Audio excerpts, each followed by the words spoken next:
അവരുടെ മുന്നിലേക്ക് മനുഷ്യന്റെ കോലത്തിലും രൂപത്തിലും ഭാവത്തിലുമായി ഒരു മലക്കിതാ പ്രത്യക്ഷപ്പെടുകയാണ്. മലക്കാണെന്നുള്ള തിരിച്ചറിവില്ല. അതുകൊണ്ട് തന്നെ മറിയം ബീവി റളിയല്ലാഹു തആല അൻഹ പറയുകയാണ്, ഇന്നി അഊദു ബിർറഹ്മാൻ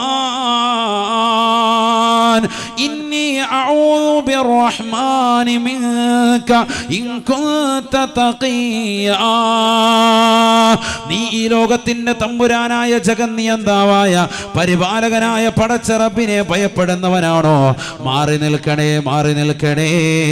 റഹ്മാനായ പടച്ച റബ്ബിനോട് നിന്നെ തൊട്ട്, നിന്റെ ഉപദ്രവത്തെ തൊട്ട് ഞാൻ കാവൽ തേടുകയാണ്.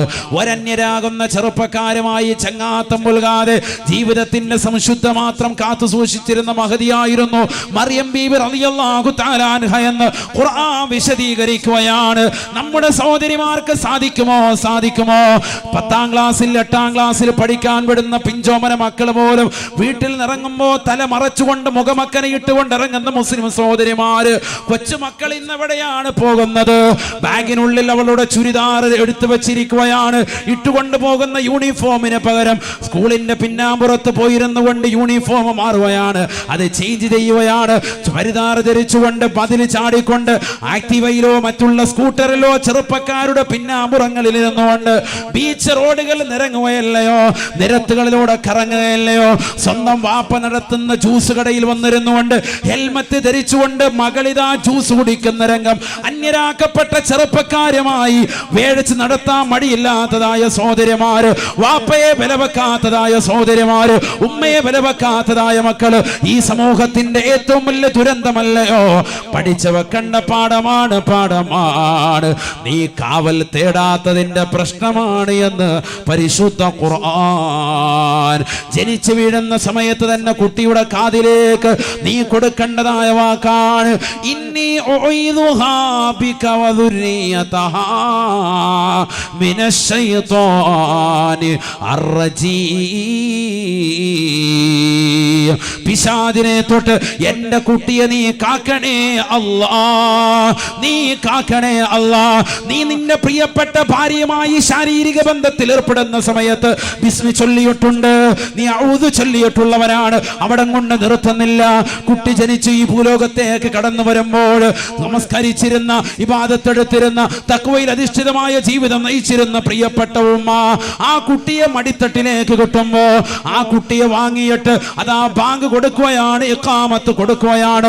വലത് കാതിൽ ബാങ്ക്, ഇടത് കാതിൽ ഇഖാമത്ത്. വീണ്ടും ആയത്ത് ഓതുകയാണ്, ഇന്നി ഉഈദുഹാ ബിക വദുരിയതഹാ മിനശ്ശൈത്വാനിർ റജീം. മറിയം ബീവിയുടെ ഉമ്മയാകുന്ന ഹന്നത്ത് ബീവി കൊടുത്തതാകുന്ന ഈ ഒരു ആയത്ത്, അവിടുന്ന് ദുആ ചെയ്തതാകുന്ന ഈ ഒരു വചനം വിശുദ്ധമായ ഖുർആനിന്റെ ആയത്താണ്. ഈ ആയത്തിന്റെ പ്രിയപ്പെട്ട മുസ്ലിമേ, മുസ്ലിമത്തെ, നിന്റെ മക്കളുടെ കാതിൽ നീ ഓതേണ്ടതാണ് എന്ന് ഉലമാക്കൾ രേഖപ്പെടുത്തുകയാണ്. അല്ലാഹുവേ, നീ തൗഫീഖ് നൽകണേ അല്ലാ, നീ തൗഫീഖ് നൽകണേ അല്ലാ. എന്തിനാണ് അന്യരാക്കപ്പെട്ട സഹോദരങ്ങളെ കാണുമ്പോൾ തന്നെ പേടിച്ചുകൊണ്ട് പടച്ച റബ്ബിനെ ഭയപ്പെട്ടുകൊണ്ട് മറഞ്ഞു നിൽക്കുകയാണ് മറിയം ബീവി. ആദ്യമായിട്ടൊരു ചെറുപ്പക്കാരൻ, സുസ്മേരവദനാകുന്ന ഒരു ചെറുപ്പക്കാരൻ മലക്കാണ് മനുഷ്യന്റെ കോലത്തിൽ വന്നപ്പോ ഇത് എനിക്ക് ഉപദ്രവം ഉണ്ടാക്കുമോ എന്ന് പേടിച്ചുകൊണ്ട് മാറി നിൽക്കുകയാണ്. ജീവിതത്തിന്റെ പതിവ്രത കാത്തു സംരക്ഷിച്ചുകൊണ്ട് മറിയം ബീവി മാറി നിന്നുകൊണ്ട് പറയുകയാണ്, ഇന്നി അഊദു ബിർറഹ്മാനി മിൻക ഇൻ കുൻത തഖിയാ. മാറി നിൽക്കണേ, മാറി നിൽക്കണേ. റഹ്മാനായ പടച്ച റബ്ബിനോട് തൊട്ട് ഞാൻ കാവൽ തേടുകയാണ്.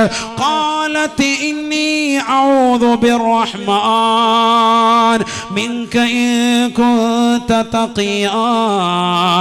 ഖാല ഇന്നമാ അന റസൂലു റബ്ബിക ലിഅഹബ ലകി ഗുലാമൻ സകിയാ. മനുഷ്യരൂപത്തിൽ വന്നതായ മലക്ക് പറയുകയാണ്, പേടിക്കണ്ട കേട്ടോ സഹോദരി, ഓടി മാറണ്ട കേട്ടോ, ഞാൻ മനുഷ്യന്റെ കോലത്തിൽ വന്നു എന്ന് മാത്രമേ ഉള്ളൂ. ഞാൻ യഥാർത്ഥത്തിൽ മലക്കാണ്. അല്ലാഹു സുബ്ഹാനഹു വ തആല എന്നെ പറഞ്ഞയച്ചതാണ്. എന്നെ നിങ്ങളുടെ ചാരത്തേക്ക് പറഞ്ഞു വിട്ടതിന്റെ ലക്ഷ്യം തന്നെ നിങ്ങൾക്കൊരു കുട്ടിയെ അല്ലാഹു നൽകുകയാ. ബഹുമാനപ്പെട്ട ഈസാ നബിക്ക് ജന്മം നൽകാൻ പോകുകയാണ്. നിങ്ങളിലൂടെ സാലിഹായ ഒരു കുട്ടിയെ പതിവ്രത കാത്തു സംരക്ഷിച്ചുകൊണ്ട് നിലകൊണ്ടതിന്റെ പേരിൽ അന്യരാകുന്നതാകുന്ന ചെറുപ്പക്കാരുമായി ഒരു കണക്ഷൻ ഇല്ലാതെ ശാരീരിക ശുദ്ധി സംരക്ഷിച്ചുകൊണ്ട് നിലകൊണ്ടതിന്റെ പേരിൽ നിങ്ങളിലൂടെ ഒരു പ്രവാചകന് ജന്മം കൊടുക്കുവാൻ അല്ലാഹു ലക്ഷ്യം വെക്കുന്നുണ്ട്. മറിയമേ മറിയമേ എന്ന് വിശുദ്ധ ഖുർആൻ. മനസ്സിലാക്കേണ്ടത്, പതിവ്രത കാത്ത് സംരക്ഷിച്ചപ്പോ അല്ലാഹു അതിലൂടെ ഒരു കുട്ടിയെ കൊടുത്തു. ആ കുട്ടി ആരാ? ഒരു പ്രവാചകൻ, സയ്യിദുനാ ഈസാ. അലക്കമില്ലല്ലോ, സയ്യിദുനാ ഈസാ. കൊണ്ടുവാ ഫുഡ്. ഇത് കഴിഞ്ഞിട്ട് ചീരണി അതിലേക്ക് നോക്കിയിരിക്കുക. ഇപ്പൊ ഒന്നുമില്ല അനക്കം. ഉറക്കെ പറഞ്ഞു, സയ്യിദുനാ ഈസാ ഒരു സാധാരണ വ്യക്തിയല്ല. ഈസാ നബി അലൈഹിസ്സലാം പ്രവാചകന്മാരിൽ നിന്ന് തന്നെ വലിയ അത്യുത്കൃഷ്ട പദവിയുള്ള വ്യക്തിയാണ് സയ്യിദുനാ ഈസാ അലൈഹിസ്സലാം. നല്ല മനുഷ്യനാണ്. അത് ഉമ്മാക്ക് പിറന്നു. എങ്ങനത്തെ ഉമ്മയാണ്? സാലിഹത്തായ ഉമ്മയാണ്. ഖുർആൻ ഈ രണ്ട് സംഭവം പറയുന്നുണ്ട്, അതാണ് മനസ്സിലാക്കേണ്ടത്. മറിയം ബീവിയുടെ ഉമ്മ ഹന്നത്ത് ബീവി കുട്ടി പ്രസവിച്ചപ്പോഴത്തേക്കും കുട്ടിക്ക് പേര് വെച്ചു മറിയം. പേര് വെച്ചിട്ട് കുട്ടിയുടെ പടച്ച റബ്ബേ ഇന്നി അഊദുഹാ ബിക വ ദുരിയതഹാ മിനശ് ശൈത്വാനിർ റജീം. ഇവിടെ ഞാൻ കാവൽ തേടുന്നു പിശാചിനെ തൊട്ട് എന്ന് കാവൽ തേടിയിട്ടാണ് ദുആ ചെയ്ത് വിടുകയാണ്. നമ്മളങ്ങനെ ദ്വാരക്കാരുണ്ട്. അതാണ് പറയുന്നത്, കാതിലങ്ങനെ ഓതി കൊടുക്കണം. ഈ ആയത്ത് തന്നെ ഓതണം. അതാ പണ്ഡിതന്മാർ പറയുന്നത്. ഏതായത്ത്? ഇന്നി അഊദുഹാ ബിക വ ദുരിയതഹാ മിനശ് ശൈത്വാനിർ റജീം. ഇതൊക്കെ പഠിച്ചു വെക്കണം. ഇതൊക്കെ ചുമ്മാ ഇങ്ങനെ വാല് കേട്ടിട്ട് ഹോ എന്ന് പറഞ്ഞ് വിട്ടുപോയാൽ പോരാ. ഇതൊക്കെ പഠിച്ചു വെക്കണം. ഡെയിലി ഇതൊക്കെ ചെയ്യേണ്ടതാണ്, അമലുകൾ ചെയ്യേണ്ടതാണ്. കുറെ കാര്യങ്ങളൊക്കെ അങ്ങനെ ജീവിതത്തിൽ പഠിച്ചു വെക്കേണ്ടതുണ്ട്. പഴമക്കാർ ഇതൊക്കെ നല്ലതുപോലെ അറിയുന്നവരാണ്. ഇന്ന് നമുക്ക് ഒന്നേ അറിയുള്ളൂ, ബാങ്ക് വിൽക്കാമത്തും. അത് തന്നെ എവിടെ കൊടുക്കേണ്ടതെന്ന് അറിയാൻ പറ്റില്ല, എപ്പോഴാണെന്ന് പോലും അറിയാൻ വരാം. കൊടുക്കണമെന്നറിയാം. അതിന് നമ്മൾ ആളെ തപ്പിക്കൊണ്ട് നടക്കാൻ. ആളെ ഒന്നും തപ്പണ്ട, എത്രയും വേഗം കൊടുക്കണം. കാരണം കുട്ടിയുടെ കാതിലേക്ക് ആദ്യം തന്നെ കേൾപ്പിക്കേണ്ടത് ഈ അല്ലാഹു അക്ബർ, അല്ലാഹു അക്ബർ ഈ വാക്കാണ്. അതെങ്ങനെ കൊടുക്കാൻ? ബാങ്കും കൊടുത്തു, ഇക്കാമത്തും കൊടുത്തു. ഇനി നിസ്കാരമുണ്ട്. അതെപ്പോഴാണ്? മരിച്ചു കഴിയുമ്പോൾ. ബാങ്കും ഇക്കാമത്തും കൊടുത്തു കഴിഞ്ഞാൽ പിന്നെ ഉടനെ നടക്കാൻ പോകുന്നത് മയ്യിത്ത് നിസ്കാരാണ്. അല്ലേ? ബാങ്കും ഇക്കാമത്തും കൊടുത്താൽ പിന്നെ നിസ്കരിക്കണ്ടേ? സാധാരണ രീതിയിൽ ബാങ്കും ഇക്കാമത്തും കൊടുത്താൽ പിന്നെ പെട്ടെന്ന് അടുത്ത പരിപാടി എന്താണ്? നിസ്കാരാണ്.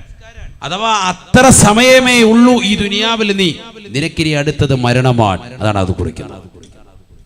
കുട്ടി ജനിച്ചു കഴിഞ്ഞാൽ പിന്നെ വലത് വാദം കൊടുത്ത് ഇടത് ഇക്കാമത്തും കൊടുത്തു കഴിഞ്ഞാൽ, ഇക്കാമത്ത് കൊടുത്താൽ പിന്നെ എന്ത് വേണം? ഇമാമ കയറി എന്നിട്ട് അല്ലാഹു അക്ബർ. ഇമാമൻ ജമാഅത്താണെങ്കിൽ ഒറ്റയ്ക്കാണെങ്കിൽ പുരുഷന്മാരെങ്കിലും ബാങ്ക് ഇക്കാമത്ത് കൊടുത്താൽ പിന്നെ പെട്ടെന്ന് കൈയിട്ട് നീയത്ത് വെച്ചിട്ട് കൈയിട്ട് നിസ്കരിക്കാൻ. സ്ത്രീകളാണെങ്കിലോ ബാങ്കില്ല, ഇക്കാമത്ത് മാത്രമേ ഉള്ളൂ. സ്ത്രീകൾക്ക് ഇക്കാമത്താൻ വളരെ ശ്രദ്ധിക്കണം. സ്ത്രീകൾക്ക് ഇക്കാമത്താൻ. ഇതൊക്കെ ചെയ്യുന്നുണ്ടോ എന്ന് അല്ലാഹു അല. നമ്മൾ വീട്ടിൽ ഒറ്റയ്ക്ക് നിസ്കരിക്കുകയാണ്, ബാങ്ക് ഇക്കാമത്തും കൊടുക്കാറുണ്ടോ? നമ്മൾ എവിടെ കൊടുക്കും? അങ്ങോട്ട് നീയത്ത് വെച്ച് കൈയിട്ട്. ഒക്കെ അതാ പറയുക, നമുക്കൊന്നും അറിയില്ല. തുടക്കത്തിൽ തുടങ്ങണം. ഇനി കുറേ പരിപാടിയുണ്ട്, കുറേ ക്ലാസ് കിട്ടാറുണ്ട്. ഇൽമു നമുക്ക് വളരെ കുറഞ്ഞു പോയി. കുറെ ജഗബോഗ കാണിക്കലല്ല, കുറെ ഇൽമു കിട്ടലില്ലാണ് കാര്യം. അല്ലാഹു തൗഫീഖ് തരട്ടെ. ഇൽമു കിട്ടിയില്ല പിന്നെ എന്താ കാര്യം? അതുകൊണ്ട് ഇൽമാകണമല്ലോ, ദുൽമാകരുത്, അക്രമമാകരുത്. കുറെ ഇൽമു കിട്ടിയില്ല, ഫായിദയില്ല. സ്ത്രീകൾക്ക് ഇക്കാമത്ത് കൊടുക്കണം. ഒരു വക്കത്ത് നിസ്കരിച്ചു, നീ സുബഹി നിസ്കരിച്ചു. ചിലര് കലാ വെട്ടുന്നുണ്ടാവും. അവന് ളുഹർ നിസ്കരിക്കാൻ കിടക്കാൻ അസറുണ്ട്. ളുഹർ നിസ്കരിച്ചു, ഇനി അസർ നിസ്കരിക്കുമ്പോൾ വീണ്ടും ഇക്കാമത്ത് പുതുക്കണം. ഇക്കാമത്ത് കൊടുത്തിട്ട് അടുത്ത് നിസ്കരിക്കണം. അസറിന്റെ നിയത്ത് വെച്ചിട്ട് വീണ്ടും നിസ്കരിക്കണം. ആരായി ശ്രദ്ധിക്കണം? നിയത്ത് വെക്കുക, കൈയ്യട്ടുക. ഇക്കാമത്ത് കൊടുത്തൊക്കെ സമയം കളയുന്നതിനാ. ഇതാണ് നമ്മുടെ അവസ്ഥ. നിർബന്ധമാണ് മുസ്ലിയരെ? അതല്ല. പക്ഷെ ചെയ്യേണ്ട അമലുകൾ ചെയ്യേണ്ടതുപോലെ ചെയ്തെങ്കിലേ പ്രതിഫലം ഉണ്ടാവുള്ളൂ. പരിപൂർണമായ പ്രതിഫലം കിട്ടേണ്ട ഇതൊക്കെ വെറുതെ കാട്ടിക്കൂട്ടലല്ലോ ഇസ്ലാം. സ്ത്രീകൾ എത്ര പേരുണ്ട് ഇഖാമത്ത് കൊടുത്തിട്ട് നിസ്കരിക്കുന്നവർ, എത്ര ആളുകളുടെ ശ്രദ്ധിക്കുന്നവർ? സഹോദരിമാരൊന്നും അത് ശ്രദ്ധിക്കുന്നേ ഇല്ല. നിയ്യത്ത് പോലും വെക്കാതെ വെറുതെ കൈയ്യട്ടി നിസ്കരിക്കുന്ന എത്രയോ സഹോദരിമാരുണ്ട്. തറാവി നിസ്കരിക്കാൻ വേണ്ടി കൈയ്യട്ടി അങ്ങനെ നിസ്കരിക്കൽ തന്നെ, നിയ്യത്ത് തന്നെ ഇല്ല, ഫാത്തിഹ സൂറത്തില്ല. എന്താണ് നമ്മുടെയൊക്കെ ജീവിത ശൈലി? നഊദു ബില്ലാഹി, അല്ലാഹു കാക്കട്ടെ. കുട്ടി ജനിച്ചു കഴിഞ്ഞാൽ 7-ന്റെ അന്ന് കുട്ടിക്ക് വേണ്ടി അഖീഖയുടെ അറവുണ്ട്. അതൊക്കെ ഞാൻ മുമ്പ് പറഞ്ഞിട്ടുള്ളതാണ് പള്ളികൾ, അതുകൊണ്ട് ഞാൻ ഓടിച്ചു പോവാണ്. അന്ന് തന്നെയാണ് പേരിടൽ കർമ്മവും നടത്തുന്നത്. 2 വയസ്സെത്തിയ തന്നെ ആടിനെ വേണം, മാടിനെ വേണം അറക്കാൻ. ആൺകുട്ടിയാണ് ജനിച്ചത് എങ്കിൽ 2 ആട് സുന്നത്തുണ്ട്. പെൺകുട്ടിയാണ് ജനിച്ചത് എങ്കിൽ, നിനക്കുണ്ടായതെങ്കിൽ 1 ആട് സുന്നത്തുണ്ട്. ഇതൊക്കെ പഠിക്കേണ്ടതാണ്. അങ്ങനെയാണ് ശറഅ് പഠിപ്പിച്ചിട്ടുള്ളത്. ഇനി അതല്ല, ഒരാൾക്ക് 1 ആടെ അറുത്തു കൊടുക്കാൻ സാധിക്കുകയുള്ളൂ, ആൺകുട്ടിയാണ് ജനിച്ചത്, ആയിക്കോട്ടെ, അത് അറുത്തു കൊടുത്തോളൂ, അങ്ങനെ തന്നെ ചെയ്യും. ഒരു പോത്തിനെ അറുത്തു കൊടുക്കാൻ കഴിവുള്ളവനാണ്, പോത്തിനെ അറുത്തു കൊടുക്കട്ടെ, ബിസ്മില്ല ചെയ്തോട്ടെ. പക്ഷേ 2 വയസ്സെത്തിയിരിക്കണം. ഇതിന് രണ്ടിനും നമ്മുടെ നാട്ടിലുള്ളതാകുന്ന ആടും മാടും ഒക്കെ 2 വയസ്സെത്തിയതാണെന്ന് എങ്ങനെ അറിയൂ ഉസ്താദേ? അത് അതിൻ്റെ കച്ചവടക്കാരോട് ചോദിക്കുക. കളവ് പറഞ്ഞാൽ അവനെ കാലേ കെട്ടിയിട്ട് പടച്ചോൻ ശിക്ഷിച്ചോളൂ. കളവ് പറയുന്ന ആളുകൾ അനവധിയാണ് ആ വിഷയത്തിൽ. നഊദു ബില്ലാഹി, അല്ലാഹു കാക്കട്ടെ. ഉളുഹിയ്യത്തിൻ്റെയും മറ്റും ആടുമൊക്കെ പോത്തിനെയൊക്കെ വാങ്ങാൻ പോകുമ്പോൾ ചോദിക്കാണ്ട് ഇതെങ്ങനെയാണെന്ന് ചോദിച്ചു കഴിഞ്ഞാൽ വയസ്സെത്തിയതോ ഡയറി ആയിട്ട് എടുത്തോ. കാരണം കച്ചവടം നടക്കാൻ വേണ്ടി കളവ് പറയുന്നവർ ധാരാളം ആളുകളുണ്ട്. അവർ അശ്രദ്ധ പതിപ്പിച്ചുകൊണ്ടാണ് ആ പറയുന്നത്. വളരെ ഗൗരവമുള്ള വിഷയമാണ്. അറിവില്ല എങ്കിൽ അറിവില്ല എന്ന് പറയണം. അറിവുണ്ട് എങ്കിൽ അതനുസരിച്ചിട്ടേ കച്ചവടം ചെയ്യാവുള്ളൂ. കച്ചവടത്തിന് കൃത്രിമത്വം കാണിച്ചാൽ അദാബാണ്. അല്ലാഹു കാക്കട്ടെ. അഖീഖ, എൻ്റെ മകൻ മുഹമ്മദിൻ്റെ പേരാണോ ആരുടെ പേര്, ആ പേരിട്ടിട്ട് എൻ്റെ മകൻ ഇന്ന ആളുടെ സുന്നത്തായ അഖീഖയാണിത് എന്ന് കരുതി നിയ്യത്ത് ചെയ്തിട്ട് വേണം അറവ് നടത്താൻ. ബിസ്മില്ലി മുസ്ലിമായ വ്യക്തി അറവ് നടത്തുന്നു. വാപ്പ തന്നെ കഴിയുമെങ്കിൽ അറവ് നടത്തി, ഇല്ലെങ്കിൽ ഒരാളെ ഏൽപ്പിക്കൻ. ചെയ്യുന്നവൻ ആരായിരുന്നാലും മുസ്ലിം ആയിരിക്കണം. വളരെ ശ്രദ്ധിക്കേണ്ടതാണ്. അറവ് വെട്ടുന്നവനൊക്കെ മിക്ക ആളുകളും, അറവ് അഥവാ അറക്കുന്ന മിക്ക ആളുകളും ചിലപ്പോൾ അമുസ്ലിമുകളുണ്ടാകും. അവരെ കൊണ്ട് അറപ്പിക്കാൻ പാടില്ല. അറവ് ശ്രദ്ധിക്കണം, അറവ് മുസ്ലിം ആയിരിക്കണം. വളരെ ശ്രദ്ധിക്കേണ്ടതാണ്. ബഹുമാനപ്പെട്ട ഇമാം ഗസാലി റഹ്മത്തുള്ളാഹി അലൈഹി പറയുന്നു, കുട്ടിക്കോടുള്ള കടമയിൽ 2ാമത്തത് കുട്ടി ജനിച്ചു എന്നറിഞ്ഞാൽ മധുരം നൽകലാണ്. അത് അദ്ദേഹം പറഞ്ഞൊരു കാര്യമാണ്. മധുരം നൽകുക. അന്നത്തെ ദിവസം തന്നെ നമ്മളെല്ലാവർക്കും അത് സാധാരണ കൊടുക്കാറുണ്ട്. മിഠായി, ലഡു എന്തെങ്കിലും നമ്മൾ നൽകും സന്തോഷത്തിൽ. ആൺകുട്ടിയാണോ പെൺകുട്ടിയാണോ ജനിച്ചത്, ഏതായിരുന്നാലും നമ്മൾ സന്തോഷം വെക്കുക. ആൺകുട്ടിയാണ് ജനിച്ചതിൽ അമിത ആഹ്ലാദം വേണ്ട, പെൺകുട്ടിയാണ് ജനിച്ചതിൽ അമിത ദുഃഖവും വേണ്ട. അത് 1ാമത്തെ കണ്ടീഷനാണ്. 2 മധുരം നൽകുക. 3ാമത്തത് കുട്ടിക്ക് നല്ല പേരിട്ട് കൊടുക്കുക. അവനെ ബാങ്കും ഇക്കാമത്തും കൊടുക്കുക. 3ാമത്തത് അതാണ്, ബാങ്കും ഇക്കാമത്തും കൊടുക്കുക. നേരത്തെ പറഞ്ഞതുപോലെ വലത് കാതിൽ ബാങ്കും ഇടത് കാതിൽ ഇക്കാമത്തും. 4ാമത്തത് അദ്ദേഹം പറയുന്നു, കുട്ടിക്ക് നല്ല പേരിട്ട് കൊടുക്കുക. മനോഹരമായ പേര് കുട്ടിക്ക് നൽകുക അനിവാര്യമാണ്. 5ാമത്തത് കുട്ടിക്ക് ദീൻ നൽകുക. ഉടനെയല്ല, കുട്ടി വളർന്ന് വലുതാകുമ്പോൾ ദീൻ കൊടുക്കുക. അവൻ അദബ് ശീലിപ്പിക്കുക. കുട്ടിയെ ചെറുപ്പം മുതലേ അദബ് ശീലിപ്പിക്കണം. ബഹുമാനപ്പെട്ട അലി റളിയല്ലാഹു അൻഹു പറഞ്ഞു 3 കാര്യങ്ങൾ വളരെ ഗൗരവത്തിലെടുക്കേണ്ട വിഷയമാണ്. അദ്ദേഹം പറഞ്ഞു, 1 വയസ്സ് മുതൽ 7 വയസ്സ് വരെ, അഥവാ കുട്ടി ജനിച്ചത് മുതൽ 7 വയസ്സ് വരെ മാതാപിതാക്കൾ കുട്ടികളോടൊപ്പം കളിക്കണം. ലാഇബുഹും സബ്അ, അലി റളിയല്ലാഹു അൻഹു വാക്കാണ്. 7 വയസ്സ് വരെ കുട്ടിയോടൊപ്പം വാപ്പയും ഉമ്മയും ശരിക്ക് കളിതമാശയിൽ ഏർപ്പെടണം. അവനെ കളിപ്പിക്കുക, പന്ത് കളിപ്പിക്കുക, മറ്റു കാര്യങ്ങളൊക്കെ. ആ സമയത്ത് ഉസ്താദെ പ്രതിമകൾ അനുവദനീയമാണോ? ചെറിയ രീതിക്കുള്ള പ്രതിമകളൊക്കെ വെച്ചിട്ട് ചിലപ്പോൾ നമ്മൾ കളിപ്പാട്ടങ്ങൾ വെച്ച് കൊടുക്കും. അത് അനുവദനീയമാണോ? പറ്റുന്നതാണ്. കുറേ പേരുടെ സംശയങ്ങളുടെ ഒരു ഉത്തരമാണ് ഈ വാത് കേട്ടോ. ചില ആളുകൾ ഒരുപാട് ക്വസ്റ്റ്യൻ ചോദിച്ചിട്ടുണ്ട്. അതിനുള്ളൊരു ഉത്തരമാണ് ഈ നൽകുന്നത്. പ്രത്യേകിച്ച് സഹോദരിമാർ, കളിപ്പാട്ടങ്ങൾ കൊടുക്കാൻ പറ്റുമോ കുട്ടികൾക്ക്? കളിപ്പാട്ടം കൂടെ അവരുടെ പ്രായം അതാണ്. സ്വർണം നൽകാൻ പറ്റുമോ പുരുഷന്മാർക്ക്? വകതിരിവെത്തുന്നത് വരെ കൊടുക്കാമെന്ന് പറഞ്ഞ പണ്ഡിതന്മാർ ഷാഫി മദ്ഹബിലുണ്ട്. കുട്ടിക്ക് വകതിരിവെത്തുന്നൊരു പ്രായം വരെ, അതുപോലെ 5 വയസ്സ് വരെ 6 വയസ്സ് വരെയൊക്കെ ആൺകുട്ടികൾക്ക് സ്വർണം ധരിപ്പിക്കുക. അതാണല്ലോ മസല. സ്വർണം ധരിപ്പിക്കാൻ പറ്റുമോ? കുട്ടിക്ക് നമ്മൾ കയ്യിൽ ചെയിനിട്ട് കൊടുക്കുമല്ലോ, കാല് കെട്ടിക്കൊടുക്കും, വള സ്വർണത്തിന്റെ തള കെട്ടിയിട്ട് കൊടുക്കും. പറ്റുമോ? പറ്റും. ഒരു 5-6 വയസ്സ് വരെ പറ്റുമെന്നാണ് പണ്ഡിതന്മാർ. ആൺകുട്ടികളുടെ, പെൺകുട്ടികൾ എന്തായാലും പറ്റും. ഇലാ യൗമിൽ ഖിയാമ പറ്റും. പക്ഷെ അന്ന് അമിതമാക്കണ്ട. ചിലർ നെഞ്ചത്ത് വലിയൊരു സംഭവം, കയ്യിൽ 2 കയ്യിലും ഉണ്ട്, കഴുത്തേലും ഉണ്ട്, ചെവിയിൽ ഒന്നായിട്ട് അങ്ങ് ഇട്ട് കൊടുത്തിരി. അങ്ങനെ വേണ്ട. ഇപ്പൊ ഏറ്റവും വലിയ അപകടം ഉള്ളത് സ്വർണം പരമാവധി പുറത്ത് കാണിക്കുന്നതാണ് ഏറ്റവും വലിയ അപകടം.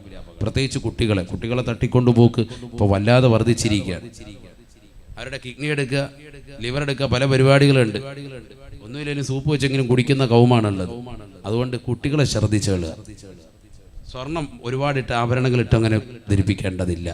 അനുവദനീയമാണ് ഇതൊക്കെ, അതാണ് ഞാൻ പറഞ്ഞത്. പെൺകുട്ടികൾക്ക് അനുവദനീയമാണല്ലോ, എന്തായാലും അനുവദനീയമാണ്, എല്ലാ പ്രായത്തിലും അനുവദനീയമാണ്. ലാഇബുഹും സബഅ, അലി റളിയല്ലാഹു അൻഹു പറയാണ് 7 വയസ്സ് വരെ കുട്ടിയോടൊപ്പം ശരിക്ക് കളിതമാശയിൽ ഏർപ്പെടുക, അവരെ കളിപ്പിക്കുക.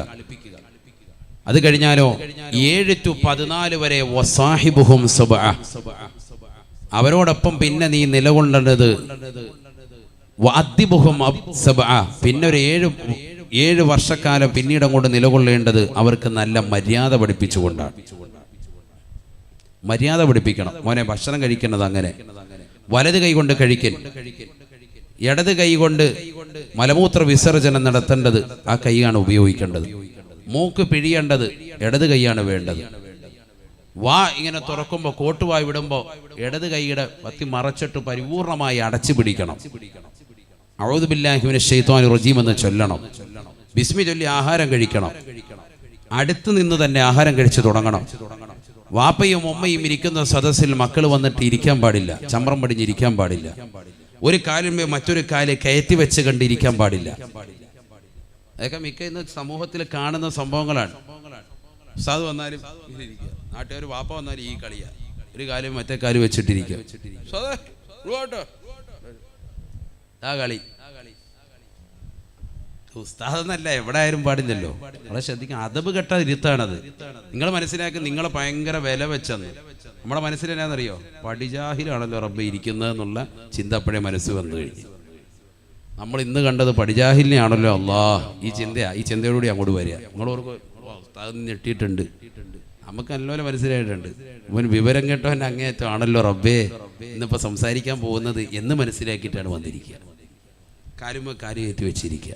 മാതാപിതാക്കളുടെ മുന്നിൽ ഇവനാരാണെന്ന് വെച്ചാൽ, ഇവനൊരു ഡിഗ്രി കരഗതമാക്കിയപ്പോ, ഇവനൊരു MBBS ബിരുദധാരിയായപ്പോ മാതാപിതാക്കളെക്കാൾ വലിയ സമുന്നതനായ ആളായോ? ഒരിക്കലും അങ്ങനെ ഇരിക്കാൻ പാടില്ല. അവരുടെ മുന്നിൽ അതബോടുകൂടി ഇരിക്കണം. നമ്മൾ ഇരുന്ന ഒരു സദസ്സിൽ വാപ്പയും ഉമ്മയും വന്നാൽ നമ്മൾ എഴുന്നേൽക്കണം. അവരെ കണ്ടുകൊണ്ട് അവരനുവാദം നൽകാതെ ഇരിക്കാൻ പാടില്ല. അവരുടെ മുന്നിലൂടെ നടക്കാൻ പാടില്ല. അവർ ഭാഷണം നടത്തുന്നതിന് ഇടയിൽ വെച്ചുകൊണ്ട് കയറി സംസാരിക്കാൻ പാടില്ല. ഓവർടേക്ക് ചെയ്ത് സംസാരിക്കാൻ പാടില്ല. ഇതൊക്കെ ചെറുപ്പത്തിലെ 7 to 14 വയസ്സിലാണ് ഇതെല്ലാം പറഞ്ഞു കൊടുക്കേണ്ടത്. ഒറ്റയടിക്കല്ല. 7 വയസ്സ് കഴിഞ്ഞ് നമ്മൾ 8ലേക്ക് എത്തിയുള്ളൂ. അവന് ഇരുതടാ, കുറേ കാര്യങ്ങൾ പറയാനുണ്ട് കേട്ടോ. കഴിക്കേണ്ടത് ഇങ്ങനെ കഴിക്കാം പാപ്പ കണ്ട. എന്നിട്ട് അവൻ്റെ മീനുമൊക്കെ എടുത്തിട്ട്, നെയ്മീനുമൊക്കെ എടുത്ത് കണ്ട. ചില ആൾക്കാർ അങ്ങനെയുണ്ട്, മക്കളെ പഠിപ്പിക്കുന്ന. മക്കളതെ ഇങ്ങനെ വേണം കഴിക്കാം, മീന് അവൻ്റെ മീനെടുത്ത് തിന്നുകൊണ്ടിരിക്കുക. അങ്ങനെ എല്ലാം കൂടി ഒറ്റ ദിവസം ഇട്ട് പഠിപ്പിക്കാൻ നിൽക്കണ്ട. ഇതൊക്കെ ഘട്ടം ഘട്ടമായിട്ട് ഇതൊക്കെ സമയം ഉണ്ടാവും. മക്കളുടെ പിറകെ നിൽക്കാൻ വയ്യെങ്കിൽ നിങ്ങൾ ഈ പണിക്ക് പോകണ്ട. അതാണ് ഒറ്റ വാക്കി പറഞ്ഞാൽ. മക്കൾ പിഴയ്ക്കുമെന്ന് പേടിയുണ്ടോ? എന്നാൽ പിന്നെ ഈ പരിപാടിക്ക് നിൽക്കണ്ട. മക്കൾ സാലിഹാകണമെങ്കിൽ അവരുടെ പിറകെ കൂടണമെന്നാണ് അലി റളിയല്ലാഹു അൻഹു പറയും. അതിന് 1 to 7 വയസ്സ് വരെ ശരിക്ക് കളിപ്പിക്കണം. മക്കളെ കളിതമാശി തന്നെ വിടണം. അവരെ വെറുതെ അങ്ങ് വിട്ടേക്ക്. അവരുടെ പരിപാടി അത് തന്നെയാണ്. ആ സമയത്ത് അവരെ നോവിക്കാനോ ഇടിക്കാനോ ചില ആളുകളുണ്ട്. 2 വയസ്സെത്തുമ്പോഴേ തന്നെ മക്കളെ അങ്ങോട്ട് ഇടിക്കുകയാണ്. മൂത്രം ഒഴിക്കാൻ സ്വയമേ കഴുകിക്കണം. മൂത്രം ഒഴിക്കാൻ മുട്ടിയെ പറഞ്ഞോണം. എന്താ നീ മൂത്രം ഒഴിച്ചോ എന്ന് പറഞ്ഞാൽ അവനെ അങ്ങോട്ട് ഇടിക്കുക. അങ്ങനെ ചെറുപ്പത്തിലെ ചെയ്ത എത്രയോ കുട്ടികൾ പെട്ടെന്ന് തന്നെ അസുഖം വന്നു പോയിട്ടുണ്ടെന്നറിയോ? എത്രയോ പെൺകുട്ടികൾക്ക് വലിയ വിഷയമാണത്. മൂത്രം ഒഴിച്ചുകൊണ്ട് നമ്മൾ ഇരിക്കുന്നത് കാണുന്ന സമയത്ത് തന്നെ നമ്മൾ പേടിപ്പിക്കുക. റസൂലുള്ളാഹി സ്വല്ലല്ലാഹു അലൈഹി വസല്ലം ശക്തമായി എതിർത്തതല്ലേ? യഹൂദിയായ ഒരു മനുഷ്യൻ ഹബീബായ റസൂലുള്ളാഹി സ്വല്ലല്ലാഹു അലൈഹി വസല്ലം തങ്ങളുടെ പള്ളിയിലേക്ക് വരുകയാണ്.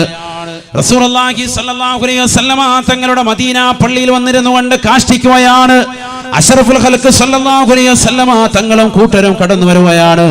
ബഹുമാനപ്പെട്ട റസൂലുള്ളാഹി സ്വല്ലല്ലാഹു അലൈഹി വസല്ലം തങ്ങളുടെ സ്വഹാബത്ത് അദ്ദേഹത്തിന്റെ തലവെട്ടാൻ വേണ്ടി വാൾ ഊരുകയാണ്. ഉറയിൽ നിന്ന് വാൾ ഊരുന്നത് കണ്ടപ്പോ അല്ലാഹുവിന്റെ റസൂൽ തടുക്കുകയാണ്. സ്വഹാബാ, പാടില്ല സ്വഹാബാ, പാടില്ല സ്വഹാബാ. എല്ലാവരെയും മാറ്റി നിർത്തി. അദ്ദേഹം മലമൂത്ര വിസർജനം കഴിഞ്ഞു. അവിടുന്ന് എഴുന്നേറ്റ് അദ്ദേഹം പോകുമ്പോൾ അദ്ദേഹത്തെ വിളിച്ചിട്ട് പറഞ്ഞു, ഇത് ഞങ്ങളുടെ ആരാധനാലയമാണ്, ഇതിനകത്ത് മേലിൽ ഇത്തരത്തിൽ ചെയ്യാൻ പാടില്ല. അദ്ദേഹം അത് കേട്ടു. വാള് കൊണ്ടിങ്ങനെ നിൽക്കുക. ഉമർ റളിയല്ലാഹു അൻഹു ഉൾപ്പെടെയുള്ളവർ അദ്ദേഹത്തൊന്നും ചെയ്തില്ല. സഹാബത്ത് ചോദിച്ചു, എന്താ നബിയെ കണ്ടത്? ഒരു അവിശ്വാസിയായ മനുഷ്യൻ പള്ളിയുടെ കത്തളത്തിൽ വന്നിട്ട് ഇങ്ങനെ കാഷ്ടിച്ചിട്ട് അവനെ വെറുതെ വിടുകയാണോ? നമ്മളാണ് വെച്ചേക്കോ? മുത്തുനബി സല്ലല്ലാഹു അലൈഹി വസല്ലമ തങ്ങൾ പഠിപ്പിക്കുകയാണ്, രണ്ട് കാരണങ്ങളുണ്ട്. അതിന് രണ്ട് കാരണങ്ങളുണ്ട്. ഒന്ന്, അദ്ദേഹം അങ്ങനെ മലമൂത്ര വിസർജനം നടത്തി തുടങ്ങുന്നതിനിടയിൽ നമ്മൾ വന്നിട്ട് ഇവിടെ പറ്റത്തില്ല എന്ന് പറഞ്ഞാല് അയാളൊരു ഒറ്റ ഓട്ടം ഓടും. ഓടുന്ന വഴിക്ക് മൊത്തത്തിൽ തൂറി ആകെ ഹറാക്കാക്കി വെളിക്കിറങ്ങിയിട്ടാവും പോവുക. അല്ലേ? ശരിയല്ലേ? അവിടെ മുഴുവനാവും. പിന്നെ കഴുകാൻ മൊത്തത്തിൽ ഓടണം, ഓസം പിടിച്ചുകൊണ്ട് പുറകെ നടക്കണം. ഇതാകുമ്പോൾ ഒരിടത്ത് തന്നെ ഉള്ളൂ, എളുപ്പമുണ്ട് പരിപാടി. രണ്ടാമത്തെ കാരണമാണ് മർമ്മപ്രധാനം. രണ്ട്, അദ്ദേഹത്തിന് പിന്നീട് ആരോഗ്യപരമായ പ്രശ്നങ്ങൾ ഉണ്ടാകും. സയ്യിദുനാ റസൂലുള്ളാഹി അറപ്പിക്കുമ്പോഴേ പെട്ടെന്ന് പാടില്ല എന്ന് പറയുമ്പോൾ, ഇതിന്ന് മക്കൾ ഇന്ന് ഏറ്റവും കൂടുതൽ ചെയ്ത് നമ്മളാണ്. കല്യാണ വീട്ടിൽ പോയിട്ട് പറയാതെ നീ മൂത്രം ഒഴിച്ചു, എന്താ പരിപാടി കാണിച്ചു, വീട്ടിലെത്തുമ്പോൾ ചെവിയൊക്കെ പിടിച്ച് കറക്കിയിട്ട് തലക്കിട്ടൊക്കെ 2 അടിയൊക്കെ അടിച്ച് കുട്ടി പേടി തട്ടി ആകെ വിഷയമായി. പിന്നെ മൂത്രം ഒഴിക്കുമ്പോൾ പകുതിക്ക് ഇങ്ങനെ വിറച്ച് നിന്ന് പോവുക, അസുഖങ്ങളാകുക. നമ്മൾ അങ്ങനെയൊന്നും ധൃതി പിടിക്കണ്ട. അതൊക്കെ പതുക്കെ.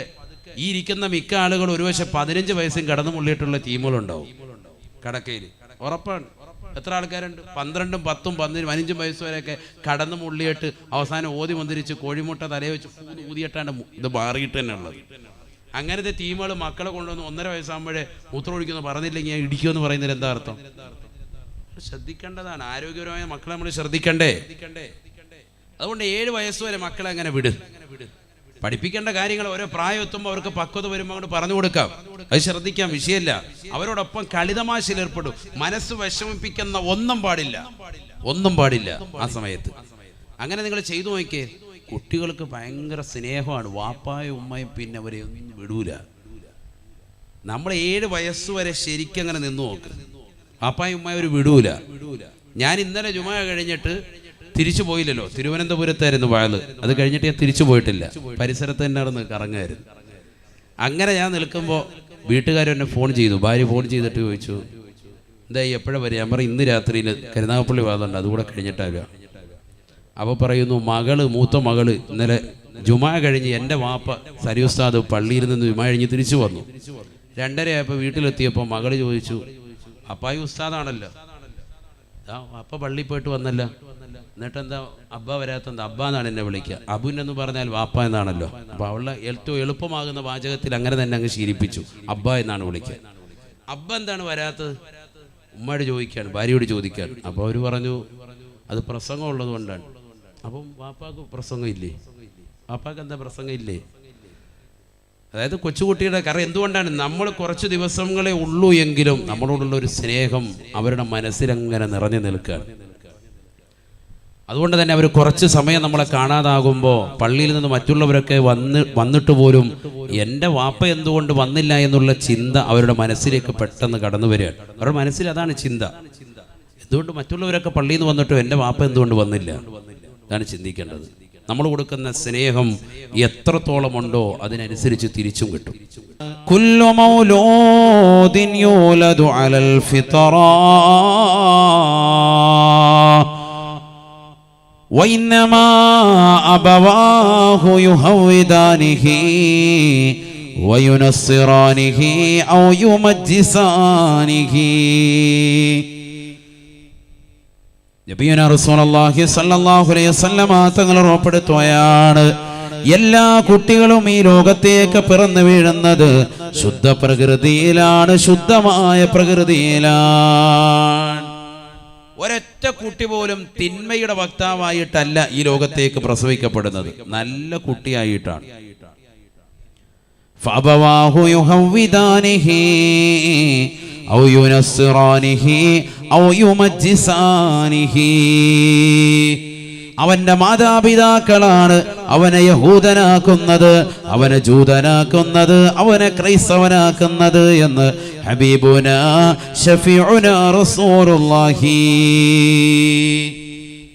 സല്ലല്ലാഹു അലൈഹി വസല്ലം സയ്യിദുനാ റസൂലുള്ളാഹി. അങ്ങനെ ഉറക്കെ പറയും.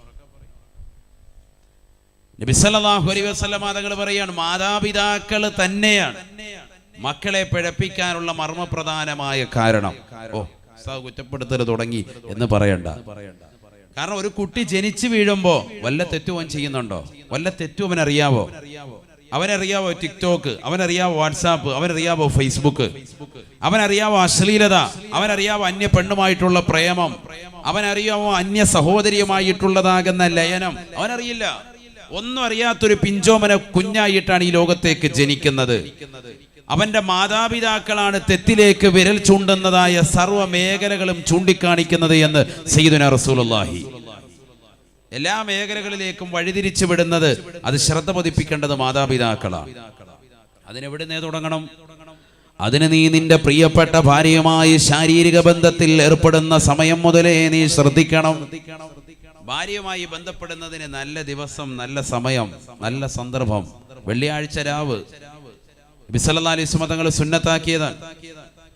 വെള്ളിയാഴ്ച ജുമഅയ്ക്ക് മുമ്പുള്ള പകലുള്ള സമയം, രാവിലെ അതിരാവിലെ തന്റെ പ്രിയപ്പെട്ട ഭാര്യയുമായി ബന്ധപ്പെടാൻ മനോഹരമായ സമയം, അത്താഴത്തിന്റെ സമയം, ഇടയത്താഴ സമയം. നബി സല്ലല്ലാഹു അലൈഹി വസല്ലം തങ്ങൾ പഠിപ്പിച്ച ടൈമാണ് ഇതൊക്കെ.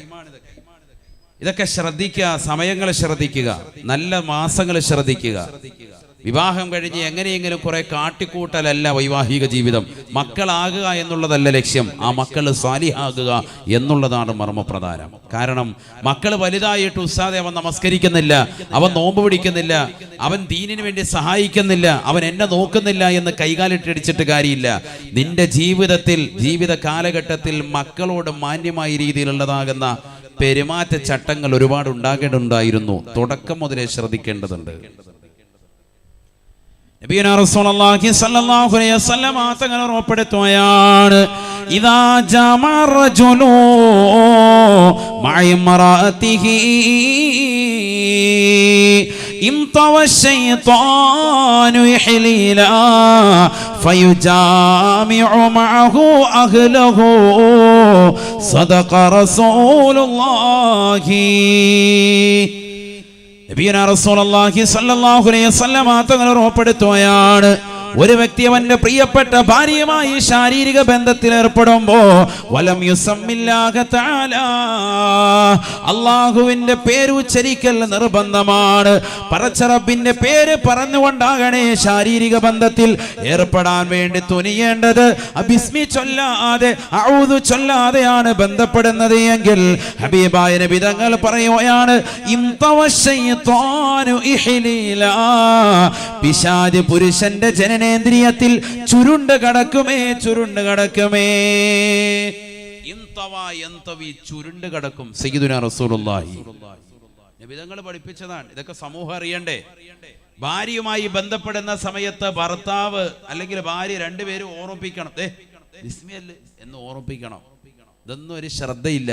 എങ്ങനെയെങ്കിലും കാണിച്ചു കൂട്ടിയിട്ടങ്ങ് പോകുക, ഒരു രതി സുഖം, അതിനപ്പുറത്തേക്ക് ഒരു ചിന്തയില്ല എങ്കിൽ വലിയ വിഷയം ഉണ്ടാകും. മക്കള് സാലിഹാകണോ, തുടക്കം മുതലേ ശ്രദ്ധിക്കണമെന്നാണ് ഈ പറഞ്ഞതിന്റെ അർത്ഥം. ഇതൊക്കെ സമൂഹം ശ്രദ്ധിച്ചാൽ രക്ഷപ്പെട്ടു. ഇനിയെങ്കിലും നമ്മൾ ശ്രദ്ധിക്കും. അല്ലാഹു തൗഫീഖ് തരട്ടെ. സല്ലല്ലാഹു അലൈഹി വസല്ലം തങ്ങൾ ഉറപ്പെടുത്തുകയാണ്, ഇംതവ ശൈത്വാനു ഇഹ്ലീലാ, പിശാച് ജനനേന്ദ്രിയത്തിനുള്ളിൽ ചുരുണ്ട് കടക്കുമേ, ചുരുണ്ട് കടക്കുമേ. ഫയുജാമിഉ മഅഹു അഹ്ലഹു, ആ സഹോദരൻ അവന്റെ പ്രിയപ്പെട്ട ഭാര്യയുമായി ബന്ധപ്പെടുമ്പോ പിശാചും കൂടെ ബന്ധപ്പെടുമേ എന്ന് നബിയുനാ റസൂലുള്ളാഹി. ഒരാളും അവിശ്വസിക്കാൻ പാടില്ല, ചെറിയ കാര്യമല്ല. അപ്പം മകൻ പിഴച്ചു പോവാൻ പൈശാചികത ഉണ്ടാകുകയാണ്. വിത്തിറക്കി അതിന്റെ കളകൾ നമ്മൾ നീക്കം ചെയ്യും, അല്ലേ? വിത്തിന്റെ കളകൾ നീക്കം ചെയ്യുന്നതിന് വേണ്ടി, ഉള്ള വിത്ത് മനോഹരമാകുന്നതിന് വേണ്ടി. ഇത് കളയിലേക്ക് കൊണ്ടുവന്ന് കള കളയാതിരിക്കുകയാണ്, അതിലേക്ക് കൊണ്ടുവന്ന് സൂചി കുത്തുകയാണ്. ഇവിടെ പിശാചിന്റെ കുത്താണ് ഇവിടെ നടക്കുന്നത്. പിശാച് വന്ന് ഇഞ്ചക്ഷൻ ചെയ്യാൻ. ഫയുജാമിഉ മഅഹാ സഫീഉനാ റസൂലുള്ളാഹി സ്വല്ലല്ലാഹു അലൈഹി വസല്ലം. പിശാചിന്റെ പൈശാചികത ആ കുട്ടിയിൽ ഉണ്ടാവുകയാണ്, ചെറുപ്പത്തിലെ തന്നെ ഉണ്ടായിത്തീരുകയാണ്. എന്താ, പിശാചിന് ഭാര്യമാരില്ലേ? പിശാച് എന്തിനാ ഇങ്ങനെ മറ്റുള്ളവരെ പിഴപ്പിക്കാൻ നിൽക്കുന്നത്? ഭാര്യമാരുണ്ടല്ലോ. അതല്ലേ ബാത്റൂമിലേക്ക് കയറുമ്പോ ഇടതുകാല് വെച്ച് കയറുകയും നമ്മളോട് ദ്വാരക്കാൻ പറഞ്ഞ പ്രാർത്ഥന ഏതാണത്? അല്ലാഹുമ്മ ഇന്നി അഊദു ബിക മിനൽ ഖുബ്സി വൽ ഖബായിസി ആൺപിശാചുക്കളെ തൊട്ടും പെൺപിശാചുക്കളെ തൊട്ടും നിന്നോട് ഞാൻ കാവൽ തേടുന്നു അല്ലാ, നീ കാത്തിരക്ഷിക്കണേ അല്ലാ. ടോയ്ലറ്റിനുള്ളിലേക്ക് കയറുമ്പോൾ ഇടതുകാല് വെച്ച് കയറുന്ന മനുഷ്യൻ തലമറയ്ക്കുന്നതായ സഹോദരൻ സഹോദരി, ഇടതുഭാഗത്തിന്മേൽ ആസ്വദിച്ചുകൊണ്ട് വസ്ത്രം അല്പാൽപമായി മാറ്റിക്കൊണ്ട് ഔറത്ത് വെളിവാക്കിക്കൊണ്ട് ഇരുന്നു കൊണ്ട് മലമൂത്ര വിസർജനം നടത്തുമ്പോൾ നീ ചൊല്ലേണ്ടുന്നതായ പ്രാർത്ഥനയാണ് അങ്ങോട്ട് കടക്കുമ്പോൾ തന്നെ. ഏത്? അല്ലാഹുമ്മ ഇന്നി അഊദു ബിക മിനൽ ഖുബുസി വൽ ഖബായിസി. ആൺപിശാചുക്കളെ തൊട്ടും പെൺപിശാചുക്കളെ തൊട്ടും നിന്നോട് ഞാൻ കാവൽ തേടുന്നു അല്ലാ. അപ്പൊ പെൺപിശാചുക്കളുണ്ട് എന്നാണ് ഇതിലൂടെ മനസ്സിലാകുന്നത്. വളരെ ശ്രദ്ധിക്കണേ, വേറെ ഒരു സ്ഥലത്തും പെൺപിശാചുക്കളെ തൊട്ട് കാവൽ തേടാൻ നബിതങ്ങൾ പഠിപ്പിച്ചിട്ടില്ല, ബാത്റൂമിലല്ലാതെ, ടോയ്ലറ്റിൽ കിടക്കുമ്പോഴല്ലാതെ. എന്തുകൊണ്ട്? ടോയ്ലറ്റിൽ വലിയ വിഷയമാണ്, ഒരുപാട് ആളുകൾ അവിടെ പെട്ടുപോകുന്നുണ്ട്. ഇപ്പം മൊബൈലുമായിട്ട് എല്ലാവരും അങ്ങോട്ട് കയറുന്നു. എത്തിക്കാഫിൻ്റെ നീയത്ത് അവിടെ ഇരുന്നുകൊണ്ട് റാഹത്തായിട്ട് ഇതെല്ലാം നോക്കുക, ഫേസ്ബുക്ക് വാട്സാപ്പ്, രാവിലെ എഴുന്നേറ്റോണ്ട് മൊബൈലുമായിട്ട് അങ്ങോട്ട് പോവുക. അള്ളാഹു നമ്മളെ കാത്തിരക്ഷിക്കട്ടെ. യൂറോപ്യൻ ക്ലോസൈറ്റ് ആണെങ്കിൽ കുറച്ച് കൂടുതൽ നേരം ഇരിക്കാം, പത്രവും കൂടി എടുത്തുകൊണ്ട് പോവാം, സൗകര്യമായി. പല്ലവിടെ ഇരുന്ന് തേക്കുക ഒരിക്കലും പാടില്ല, വളരെ ശ്രദ്ധിക്കേണ്ടതാണ്. ഔദുബില്ലാ, അള്ളാഹു നമ്മളെ കാത്തിരക്ഷിക്കട്ടെ. ഇതൊക്കെ ചെയ്യുന്ന ചെറുപ്പക്കാരൻ്റെ ധൃതിയാണ്, സമയമില്ലല്ലോ. അപ്പോൾ എല്ലാം കൂടി ഒറ്റയടിക്ക് എല്ലാം കഴിയും, അപ്പിയിട്ട് കഴിയുമ്പോഴത്തേക്കും ബാക്കിയുള്ള പരിപാടി എല്ലാം കഴിയും. അതിനുവേണ്ടി ധൃതി കാണിക്കാൻ വളരെ ശ്രദ്ധിക്കണേ. ഹബീബായ റസൂലുള്ളാഹി സ്വല്ലല്ലാഹു അലൈഹി വസല്ലമ തങ്ങൾ പഠിപ്പിച്ച ദുആണ്. ഇതുവരെ ചെയ്യാത്തതാകുന്ന സഹോദരങ്ങളുണ്ടാകും, നിത്യമാക്കാത്തതായ ചെറുപ്പക്കാരുണ്ടാകും. ഇനി അങ്ങോട്ടുള്ള നിന്റെ ജീവിതത്തിൽ അനിവാര്യമാണ്. കാരണം നീ എത്രയോ രോഗികളെ മെഡിക്കൽ കോളേജിന്റെ വരാന്തകളിൽ കാണാൻ നിനക്ക് സാധിക്കും. നഊദു ബില്ലാഹ്, മലമൂത്ര വിസർജനം നടത്താൻ സാധിക്കാതെ തൂവിട്ടുകൊണ്ട് പ്രയാസം അനുഭവിക്കുന്ന എത്രയോ ചെറുപ്പക്കാരുണ്ട്, എത്രയോ സഹോദരിമാരുണ്ട്. വളരെ പ്രയാസം അനുഭവിക്കുകയാണ്, വളരെ ബുദ്ധിമുട്ട് അനുഭവിക്കുകയാണ്. അല്ലാഹു സുബ്ഹാനഹു വ തആല നിനക്ക് നൽകിയ ആരോഗ്യ കാലഘട്ടത്തിൽ ടോയ്ലറ്റിനുള്ളിലേക്ക് പോകുമ്പോ സന്തോഷത്തോടുകൂടി പോകുന്ന സഹോദര, ഇടതുകാല് വെച്ചുകൊണ്ട് കയറണേ റസൂലുള്ള പഠിപ്പിച്ചതാണ്. ചെരുപ്പ് ധരിക്കണേ റസൂലുള്ള പഠിപ്പിച്ചതാണ്. തലമറക്കണേ റസൂലുള്ള പഠിപ്പിച്ചതാണ്. ഇടത് ഭാഗത്തിന്മേൽ ചെരിഞ്ഞിരിക്കണേ റസൂലുള്ള പഠിപ്പിച്ചതാണ്. ഇതൊന്നും ശ്രദ്ധിക്കാത്തതാകുന്ന സഹോദര, പിശാചുക്കളെ തൊട്ട് കാവൽ തേടണേ റസൂലുള്ള പഠിപ്പിച്ചതാണ്. അല്ലാഹുമ്മ ഇന്നി അഊദു ബിക മിനൽ ഖുബുസി വൽ ഖബായിസി. ആൺപിശാചുക്കളെ തൊട്ടും പെൺപിശാചുക്കളെ തൊട്ടും നിന്നോട് ഞാൻ കാവൽ തേടുന്നു അല്ലാ, നീ കാത്തിരക്ഷിക്കണേ അല്ലാ. ഇത് പറയണം, നീ പറഞ്ഞേ പറ്റൂ. കാരണം മറ്റുള്ള രോഗികളാകുന്ന ആളുകളെക്കൊന്ന് കണ്ടെങ്കിൽ നീ ഉറക്കെ പറയും. ബുദ്ധിമുട്ടുന്ന ആളുകളുണ്ട്, മലവും അല്പമൊന്ന് പുറത്തേക്ക് പോകാൻ വേണ്ടി പ്രയാസപ്പെടുന്നവർ, ട്യൂബിട്ടുകൊണ്ട് മൂത്രസഞ്ചിയിൽ നിന്ന് ട്യൂബിട്ടിട്ട് പുറത്തേക്ക് കളയാൻ വേണ്ടി വിഷമിക്കുന്ന ആളുകൾ. എത്ര ആളുകളുണ്ട് ഹോസ്പിറ്റലൈസ് ചെയ്ത്, ലക്ഷക്കണക്കിന് രൂപ ചെലവഴിക്കാൻ ഇതൊന്ന് പുറത്തിടാൻ വേണ്ടി. നമുക്ക് വളരെ സുഗമമായ രീതിയിൽ ചെന്നിരുന്നാൽ മതി, നീ ആഗ്രഹിക്കുന്ന സമയത്ത് അങ്ങ് പോവാൻ പരിപൂർണമായ രീതിയിൽ. അപ്പോൾ നീ പറയേണ്ടതാണ്, ആൺപിശാചുക്കളെ തൊട്ടും പെൺപിശാചുക്കളെ തൊട്ടും കാവൽ തേടുന്നു. അപ്പോൾ പിശാചുക്കൾക്ക് ഭാര്യമാരുണ്ട്, പെണ്ണുങ്ങളുണ്ട്. പിന്നെ എന്തിനാ അവരിങ്ങനെ ചെയ്യുന്നത്? വിത്തിലവർ വിഷം ഇറക്കുകയാണ്, വിഷം നിറയ്ക്കലാണ്. ഇവൻ യഥാർത്ഥമാകുന്ന മുസ്ലിമാകരുത്, ഇവൻ മുഅ്മിൻ എന്ന നാമധാരിയാകണം, ഇവൻ കാഫിറിന്റെ പ്രവർത്തനം നടത്തണം, ഇവൻ അവിശ്വാസത്തിന്റെ പ്രവർത്തനം നടത്തണം, ഇവൻ കള്ളു കുടിച്ചുകൊണ്ട് നടക്കണം, ഇവന്റെ മക്കളും വ്യഭിചരിച്ചുകൊണ്ട് നടക്കണം, ഇവൻ സിനിമ കണ്ടുകൊണ്ട് നടക്കണം, ഇവൻ സിനിമാ ലോകത്തേക്ക് വിഹരിക്കണം, ഇവൻ റിയാലിറ്റി ഷോകളുമായി ബന്ധപ്പെട്ടുകൊണ്ട് നിലകൊള്ളണം, ഇവൾ അന്യന്റെ കൂടെ ഒളിച്ചോടാനുള്ളവളാണ്. അതിനു വേണ്ടിയുള്ളതാകുന്ന പ്രവർത്തനം പിശാച് തുടക്കത്തിലേ നടത്തുന്നു എന്ന് ഹബീബുനാ റസൂലുള്ളാഹി ആണ് മനസ്സിലാക്കേണ്ടത്. അവിടെ തുടങ്ങണം, അവിടെയാണ് ശ്രദ്ധിക്കേണ്ടത്. അടുത്ത ഘട്ടം, പിന്നെ ഭാര്യ പാലിൽ കുങ്കുമപ്പം കലക്കിയിട്ട് കുടിക്കലല്ല വേണ്ടത്. ഗർഭസ്ഥ ശിശുവിന് കൊടുക്കേണ്ടത് തഖ്വയാണ്. ഖുർആൻ ഓതണം, കാരണം ശുദ്ധിയുള്ള കാലഘട്ടമാണത്. 9 മാസവും 10 ദിവസവും ശുദ്ധിയാണ് നിനക്ക്, പെണ്ണെ നിനക്ക് ശുദ്ധിയാണ്. അശുദ്ധി ഇല്ലാത്തൊരു സമയം തുടർച്ചയായി കിട്ടാൻ ഇതുപോലൊരു പെണ്ണിനെ സന്തോഷിക്കാനുള്ള സമയവും സന്ദർഭവും ഇല്ല.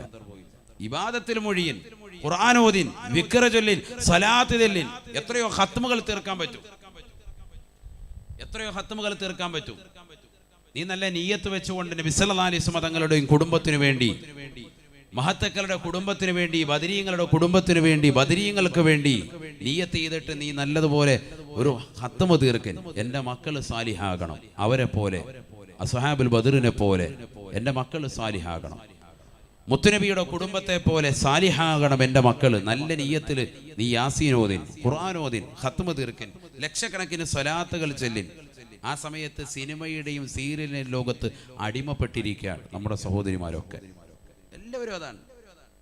ഇതിപ്പോ ഞങ്ങൾ ഡോക്ടറെ അടുത്ത് വന്നു, ഗൈനക്കോളജിസ്റ്റിന്റെ അടുത്ത് വന്നു, ഗർഭിണിയാണ് ഭാര്യ, കൂട്ടിക്കൊണ്ട് ചെല്ലുമ്പോൾ ഡോക്ടർ പറയുന്നത് എന്താ? മനസ്സ് വിഷമിപ്പിക്കരുത് കേട്ടോ, മനസ്സ് വിഷമിപ്പിക്കുന്ന ഒന്നും ഉണ്ടാകരുത്. എന്താ മനസ്സ് വിഷമിപ്പിച്ചാൽ എന്താ? മനസ്സ് വിഷമിച്ചാൽ കുട്ടിക്ക് ബുദ്ധിമുട്ടുണ്ടാകും, അവന്റെ ആരോഗ്യത്തിന് കേടാൻ. ആ കുട്ടിക്ക് അത് ബുദ്ധിമുട്ടുണ്ടാക്കും, പ്രയാസം ഉണ്ടാക്കും. അതുകൊണ്ട് നന്മയുടെ പ്രവർത്തനങ്ങൾ ചെയ്യാൻ. ഇവളെ അടിക്കോ ഇടിക്കോ തൊഴിക്കോ ഒന്നും ചെയ്യരുത്. ചില കള്ളു കുടിക്കുന്ന ഭർത്താക്കന്മാരോട് പ്രത്യേകിച്ച് അത് മനസ്സിലായി തിരിയുന്നതാകുന്ന ഡോക്ടർമാർ വളരെ ഗൗരവത്തിൽ ഓർമ്മപ്പെടുത്തും. ഇവളെ മനസ്സ് വിഷമിപ്പിക്കുന്നതൊന്നും തന്നെ ചെയ്യാൻ പാടില്ല. വളരെ ശ്രദ്ധിക്കേണ്ട വിഷയമാണ്. ഇതൊക്കെയാണ് കാലികമാകുന്ന അറിവ്. വളരെ ശ്രദ്ധിക്കേണ്ട അറിവാണ് ഈ പറയുന്നത്, ചെറിയ കാര്യമല്ല. മക്കളെ സാലിഹാത്ത് എന്താ ഉസ്താദെ? തലയ്ക്ക് പിടിച്ചിട്ട് ഇങ്ങനെ ഒട്ട വെച്ചിട്ട് ഊതിയിട്ട് ഊതിയിട്ട് എന്തായാലും ചെയ്യേണ്ട കുറെ പരിപാടി ഉണ്ടായിരുന്നു. ഇത് ചെയ്യേണ്ട സമയത്ത് ചെയ്തിട്ടില്ല, ചെയ്യാതെ നമ്മൾ കിടന്ന് വിലപിച്ചിട്ട് എന്താ കാര്യം? ഇവനെന്താ ഉസ്താദ് നന്നാകാത്ത? ഒരുപാട് സ്ഥലത്ത് ഞാൻ കൊണ്ട് ഓതാൻ വിട്ട്, അവിടെ വിട്ട് ഇവിടെ വിട്ട്, രക്ഷയില്ല. പാപ്പ ചെയ്യേണ്ട കുറെ പ്രവർത്തനം ഉണ്ടായിരുന്നു, ചെറുപ്പത്തിലെ ശ്രദ്ധിക്കാതെ പോയി. നിന്റെ വൈവാഹിക തലത്തിൽ ശ്രദ്ധിക്കേണ്ടത് ഉമ്മ ശ്രദ്ധിക്കേണ്ട കുറെ കാര്യങ്ങൾ ഉണ്ടായിരുന്നു. ഉമ്മ ഒരു സാധാരണ സ്ത്രീയല്ല.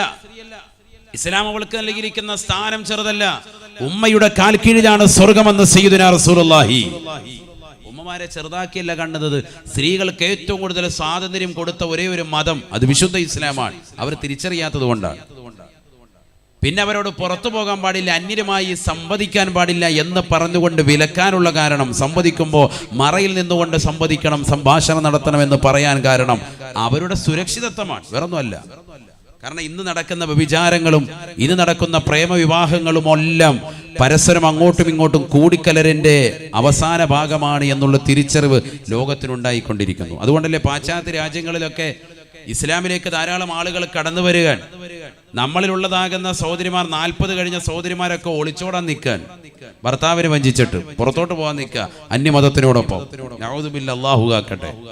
പാശ്ചാത്യ രാജ്യങ്ങളല്ല, അവർ കുടുംബത്തോടൊപ്പം ഇസ്ലാം മതത്തിലേക്ക് വരികയാണ്. കാരണം ഇസ്ലാം സമ്പൂർണ്ണമാണ്, ആ ഇസ്ലാമിൽ പരിപൂർണ സുരക്ഷിതത്വമുണ്ട് എന്നുള്ള തിരിച്ചറിവ് അവരെ ബോധമുള്ളവരാക്കി, അവരുടെ അവബോധ മനസ്സിനെ തൊട്ടുണർത്തി അവർ ഇസ്ലാമിലേക്ക് കടന്നു വരികയാണ്. ധാരാളം ആളുകൾ അങ്ങനെ കടന്നു വരുന്നു. നബിയുനാ റസൂലുള്ളാഹി സ്വല്ലല്ലാഹു അലൈഹി വസല്ലം തങ്ങൾ പറഞ്ഞതാണ്, ഉമ്മ ശ്രദ്ധിക്കണേ, ഉമ്മ ശ്രദ്ധിക്കണേ. അൽ മർഅതു റായിയത്തുൻ ഫീ ബൈതി സൗജിഹാ. ഉമ്മ ആരാണ്? ഉമ്മാരാണ് തന്റെ ഭർത്താവിന്റെ വീട്ടിൽ ഉമ്മയാണ് കാര്യകർത്താവ് എന്ന് നബിയുനാ റസൂലുള്ളാഹി. ഭാര്യയാണ് ഭർത്താവിന്റെ വീട്ടിലെ കാര്യകർത്താവ്, അല്ലേ? അവളാണ് കാര്യങ്ങളൊക്കെ ഡീൽ ചെയ്യേണ്ടത്. എത്ര കാര്യങ്ങൾ ഭർത്താവ് കൊടുത്ത സമ്പത്തിൽ ശ്രദ്ധ പതിപ്പിക്കണം. ഞാൻ ഇൻഷാ അല്ലാഹ് അതിലേക്ക് കടന്നു വരും. അത് അനാവശ്യമായ രീതിയിൽ ചെലവഴിക്കാൻ പാടില്ല. ഭാര്യ ഹലാലായ മാർഗത്തിലേ ചെലവഴിക്കാൻ പാടുള്ളൂ. ഹറാമായ മാർഗത്തിലേക്ക് ഒരു നയാ പൈസ പോലും കൊടുക്കാൻ പാടില്ല. ഭർത്താവും കൊടുക്കരുത്, ഭാര്യയും അതുപോലെ തന്നെ സാലിഹത്തായിരിക്കണം. വളരെയേറെ സൂക്ഷ്മത വെച്ച് പുലർത്തുന്നവളായിരിക്കണം. മക്കളെ ശരിക്ക് ശ്രദ്ധിക്കണം. ഗർഭസ്ഥ ശിശു എന്തൊക്കെ കൊടുക്ക, എന്തൊക്കെ ഹൈറായ ഭക്ഷണം കഴിക്കാൻ പറ്റുമോ അതൊക്കെ നീ കഴിച്ചോ. നല്ല അനാർ വാങ്ങിച്ച് നീ കഴിക്ക്. കുട്ടി വെളുക്കാൻ വേണ്ടി പരിശ്രമിക്കുന്നവര് കുങ്കുമപ്പൂ അത് ഇട്ടിട്ട് വെളിച്ച് പാലിൽ കലക്കി കുടിക്കുന്നു, ചെയ്തു. അതിനൊന്നും തെറ്റില്ല. ഞാൻ ഒരിക്കലും അതൊന്നും തെറ്റായിട്ട് പറയല്ല, അതൊന്നും ഒരിക്കലും പ്രശ്നമല്ല. നല്ല നല്ല പോഷക ആഹാരങ്ങൾ കഴിക്കും. അണ്ടിപ്പരിപ്പ് കഴിക്കുന്നു, നല്ല ഉണക്കമുന്തിരി കഴിക്കുന്നു. കുട്ടി നല്ലതാകണം, നല്ല ആരോഗ്യമാണ്. ഡോക്ടർ പറയുന്നു ഓരോരോ കാര്യങ്ങളൊക്കെ കൃത്യമായി ചെയ്യുന്നുണ്ട്. വനിത മറ്റു മാഗസിനൊക്കെ വാങ്ങിച്ചു വെച്ചിട്ട് അതിൽ പറയുന്ന കാര്യങ്ങളൊക്കെ ചെയ്യുന്നുണ്ട്. എന്നാൽ ഖുർആൻ പറഞ്ഞ കാര്യങ്ങൾ വല്ലതും ചെയ്യുന്നുണ്ടോ? ഖുർആൻ പറഞ്ഞ വല്ലതും ഉണ്ടോ? കുട്ടിക്ക് ആത്മീയമാകുന്ന ഒരു പോഷകം എന്തെങ്കിലും കൊടുത്തിട്ടുണ്ടോ? കുട്ടിക്ക് ആത്മീയമായ ഒരു പോഷകാഹാരം ഉമ്മ എന്തെങ്കിലും കൊടുത്തിട്ടുണ്ടോ? ഉമ്മയാണത് കൊടുക്കേണ്ടത്. കാരണം വാപ്പയുടെ കയ്യിൽ നിന്ന് പോയി ഉമ്മയുടെ ഉദരത്തിലാണുള്ളത്. 9 മാസം ഇനി അവിടെ രൂപപ്പെട്ടു വരിക. 4 മാസമാകുമ്പോഴേക്ക് അവന്റെ ശരീരത്തിലേക്ക് ആത്മാവുതപ്പെടുന്നു. ശരീരത്തിന്റെ വളർച്ച പരിപൂർണമായി എത്തുന്നു. ഒരു കുട്ടിയുടെ രൂപഭാവത്തിലേക്ക് മാംസക്കട്ടയിൽ രക്തക്കട്ടയിൽ നിന്ന് മാംസക്കട്ടയായി, മാംസക്കട്ടയിൽ നിന്ന് മനുഷ്യ കോലത്തിലേക്കും രൂപത്തിലേക്കും ഭാവത്തിലേക്കും 4 മാസമാകുമ്പോഴേ കുട്ടി രൂപപ്പെട്ടു വരുന്നു. അതിലേക്കാണ് ആത്മാവ് ഊതപ്പെടുന്നത്. 9 മാസമാകുമ്പോൾ എല്ലാം പൂർത്തിയായി. ആ കുട്ടി പുറത്തേക്ക് വരാൻ റെഡിയാകാൻ. കുട്ടി ഉള്ളിൽ നിന്നൊക്കെ കേൾക്കുക. ഉമ്മയുടെ ഖുർആൻ പാരായണം കേട്ടുകൊണ്ട് കുട്ടി വളരണം. ഒരു കണക്ഷൻ ഉണ്ടല്ലോ, പൊക്കിൾ കൂടി കണക്ഷൻ. ഉമ്മയുടെ എല്ലാ പ്രവർത്തനങ്ങളും കുട്ടിയെ അറിയും, കുട്ടിയെ സ്വാധീനിക്കുമെന്നാണ്. അതുകൊണ്ട് ഗർഭസ്ഥ ശിശു കുട്ടി ഉള്ളിൽ കിടക്കുന്ന സമയത്ത് ശരിക്കും ഖുർആൻ ഓതട്ടെ. അങ്ങനെ ഒന്ന് ഓതിയൊരു കുട്ടി അവൻ സാലിഹാക്കാത്തുണ്ടെങ്കിൽ പറയും, പറ, ഞാൻ ഇത്രയും ഖുർആൻ ഓതിയിട്ട് അവൻ സാലിഹായില്ല, ഇവൻ വയറ്റിൽ കിടക്കുമ്പോൾ ഞാൻ ഇത്ര ഹത്തം തീർത്തിട്ടുണ്ടെന്ന് പറയുന്ന ഉമ്മമാരുണ്ടോ? ഞാൻ ഇത്ര ദിക്ർ ചൊല്ലിയിട്ടുണ്ട് എന്നിട്ട് ഇവൻ സാലിഹായില്ല, ഇവൻ വയറ്റിൽ കിടക്കുന്ന സമയത്ത് ഞാൻ ഇത്ര നന്മ ചെയ്തിട്ടുണ്ട്. 4 മാസം കഴിയുമ്പോൾ യാത്ര ചെയ്യാൻ പറ്റുമല്ലോ, അവനെയും കൊണ്ടൊരു യാത്ര പോകും. എവിടെയാ പോകേണ്ടത്? ഇലാ ഹദ്റത്തി റസൂലില്ലാഹി സ്വല്ലല്ലാഹു അലൈഹി വസല്ലം, മുത്തുനബിയുടെ ഹദ്റത്തിലേക്ക്. പരിശുദ്ധമായ ഒരു ഉംറ നിർവഹിച്ച് റസൂലുള്ളാഹിയുടെ അടുക്കൽ ചെന്ന് പൊട്ടിക്കരഞ്ഞ ദുആയിരക്ക്, അല്ലാഹുവേ, സാമ്പത്തികമുള്ളവരുടെ കാര്യമായി പറയുന്നത്, അല്ല ടൂറ് പോവല്ല, ലുലുമാളെന്ന് കണ്ടേക്കാം, അമ്മച്ചി വയറും വെച്ചോണ്ട് അവിടെ കിടന്ന് തുള്ളുക, അവിടെ കറങ്ങുക. തിരുവനന്തപുരത്ത് ഒരു ലുലുമാൾ വരുന്നുണ്ട്, അത് കാണണം, അതിനുവേണ്ടി അവിടെ ഇപ്പോഴേ പോയി ക്യൂ നിൽക്കുക. ഇതാണ് കളി. നഊദു ബില്ലാഹ്, അല്ലാഹു നമ്മളെ കാത്തിരക്ഷിക്കട്ടെ. അതിലൊന്നും ഒരു അർത്ഥമില്ല. നമുക്ക് ആഖിറം ലക്ഷ്യമാക്കണം, ആഖിറം ലക്ഷ്യം വരണം. കാരണം ഈ കുട്ടി സാലിഹാകണം, അത് നമ്മുടെ മർമ്മപ്രധാനമാണ്. ഇല്ലെങ്കിൽ രക്ഷപ്പെടൂല. നമുക്കൊരു കുട്ടിയെ അള്ളാഹു നൽകി, ആ ഒരൊറ്റ കുട്ടി മതി രക്ഷപ്പെടാൻ. ഒരു കുട്ടി സാലിഹായിട്ടുണ്ടോ, നീ രക്ഷപ്പെട്ടു. അള്ളാഹു തൗഫീഖ് തരട്ടെ.